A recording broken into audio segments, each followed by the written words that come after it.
Submarines in the history of undersea warfare have remained largely locked into the study of German U-boats of World War I and II, along with the hundreds of operations conducted by other nations during the 20th century.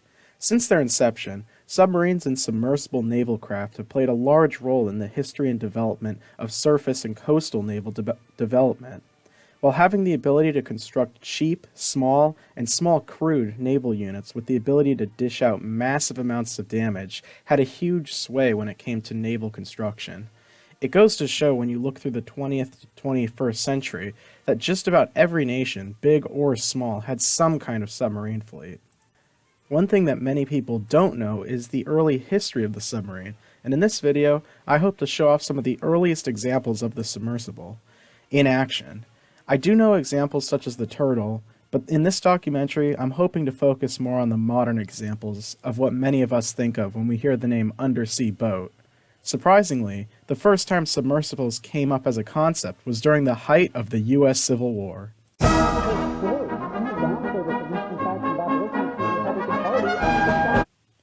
The Union and Confederacy had many different opinions when it came to operations of submersibles in combat.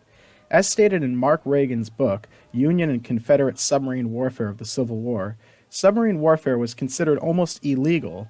The North, while publicly denouncing undersea warfare, did engage in their own building and research programs, but kept most of their references on such craft out of official records. The Southerners, on the other hand, had a much different idea of submarines. This was pretty obvious since the Confederate Navy had been pretty much relegated to blockaded ports by the superior U.S. Navy. So, having the concept of a magical ship that could sneak under the noses of heavily armed Union warships was a tantalizing idea.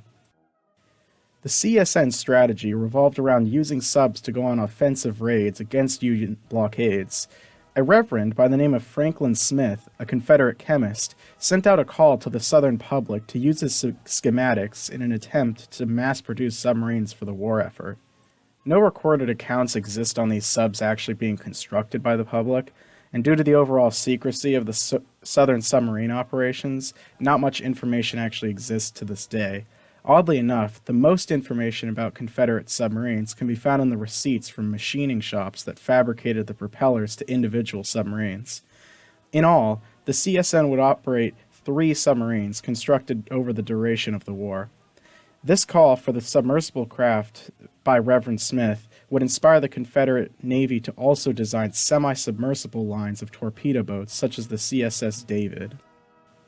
So, with the Confederate government now having sporadic examples of submarines, it was time to push them into service. Here lied another odd thing about Southern submarine organization. As stated before, the North and most of the world at the time considered submersible ships as illegal and unhonorable. This can be seen in pretty much every recorded account, where Northern servicemen and citizens alike refer to submarines as infernal machines. This led to the Southern submarines to be operated by private citizens and men from the Confederate Army Service so that they would be separate from the Navy and other Union spy networks. First, we'll talk about the lesser-known examples of submarines fielded by the South during the war. First up, we have the CSN Pioneer and Bayou St. John. Their story starts in 1861.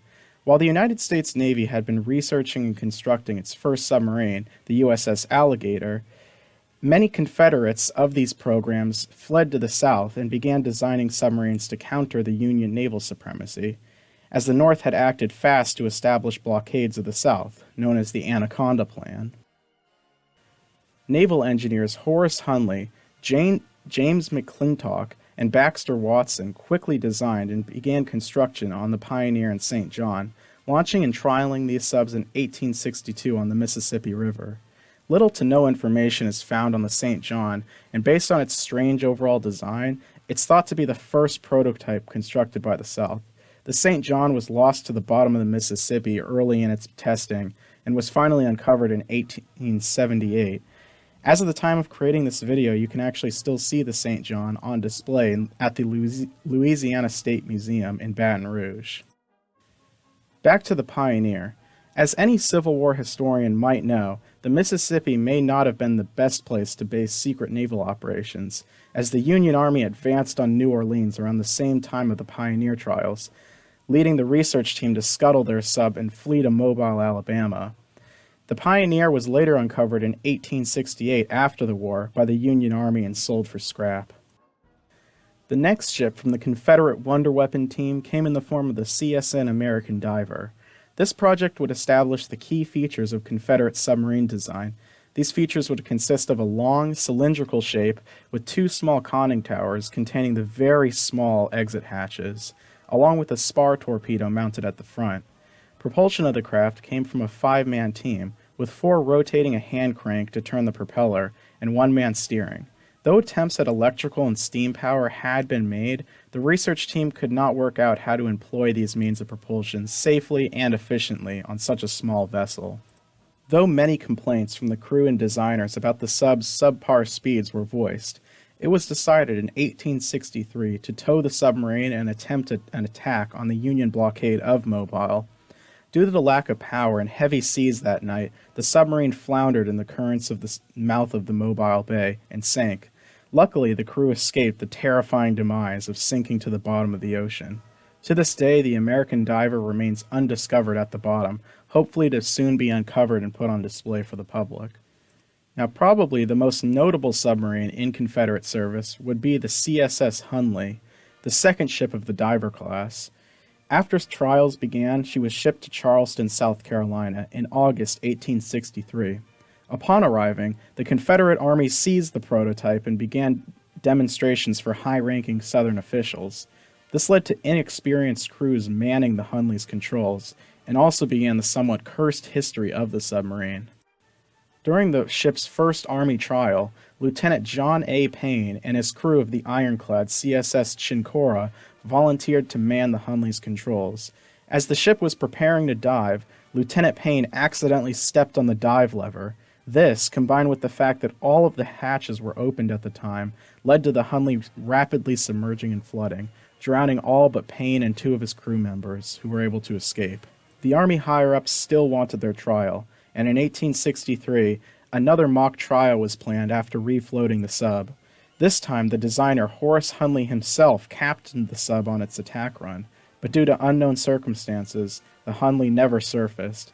This led to the demise of the full 8-man crew, along with the South's leading submarine designer.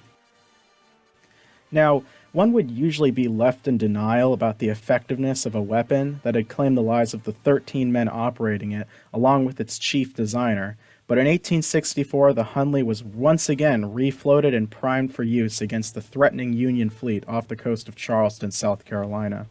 In February, the garrison became desperate to make some kind of attack against the closing U.S. ships, and on the night of February 17th, the Hunley set off for the Union sloop of war, the USS Housatonic. Captained by Lieutenant George E. Dixon and his crew of 7 volunteers, they successfully attacked the Housatonic, ramming the Hunley's spar torpedo into the enemy's hull. The torpedo detonated, sending the Housatonic to the bottom in 5 minutes, along with 5 of her crewmen. Little is known about how the Hunley sank afterwards, with some hypothesizing that the large suction of the Housatonic sinking so rapidly pulled the submarine down with it. More contemporary claims state that the high speed and proximity of the Hunley to its own torpedo led it to damage itself to a point of disability, unable to surface after the assault. Though the South had finally succeeded in sinking a Union warship with one of their newfangled submersibles, they had lost their last submarine, and with the main designer dead and defeat looming, the Confederacy would scrap any contemporary submarine concepts to avoid discovery by the rapidly advancing Union Army. Though this marked the end of the reign of the Southern submarines, it marked the beginning of the submarine as a modern weapon of war, as techniques and concepts of subs used in the American Civil War would pave the way for the global powers to advance the field of underwater travel. Thank you for watching. If you found this video interesting, please leave a like and comment down below. If you're new to the channel, consider subscribing and also commenting on what you might want to see next. See you again.